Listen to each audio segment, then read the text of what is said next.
Chandrababu style of functioning ఎట్లుంటుందో రఘురామకృష్ణరాజు మొట్టమొదటిసారి చూశారు. అంటే ఇంతకుముందు చూసుంటారు కానీ పాజిటివ్గా థింక్ చేస్తూ ఉండుంటారు. నరసాపురం పార్లమెంటు స్థానం తనకే ఇప్పిస్తారు చంద్రబాబు అని నమ్మారు. భారతీయ జనతా పార్టీ లాక్కుంది అంటే ఆయనకి తెలియదా? రఘురామకృష్ణరాజుకి పక్కాగా తెలుసు.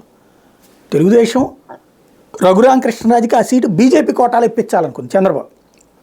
బీజేపీ మా కోట ఎందుకు, నీ కోటాలని ఇచ్చుకో, నీ కోసం పనిచేసి పెడితే మాకెందుకంది. కానీ నరసాపురం సీట్ అప్పుడు చంద్రబాబు తీసుకుని ఇవ్వచ్చు కదా, ఇవ్వాల తెలివిగా.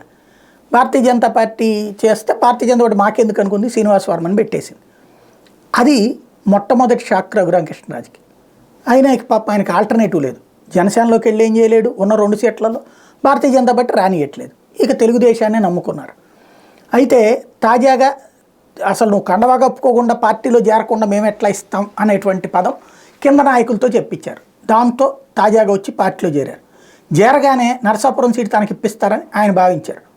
నాకైతే ఎంపీ సీటు మీదనే ఉంది, లేకపోతే ప్రజలు స్పీకర్గా చూడాలనుకుంటున్నారు అనేది ఒక నేరేటివ్ థింకింగ్, మనల్ని మైండ్ని అట్లా తయారు చేయడం. ఆయన ఏ కోరికతో ఉన్నాడో అర్థం అవడం. అంటే ఆయన ఒకవేళ ఎంపీ గట్టిగా ఇప్పిస్తారు, లేకపోతే కనుక ఎమ్మెల్యేగా టికెట్ ఇచ్చి రేపు స్పీకర్గా తనని చేస్తారు అనేటువంటిది ఒక నమ్మకం.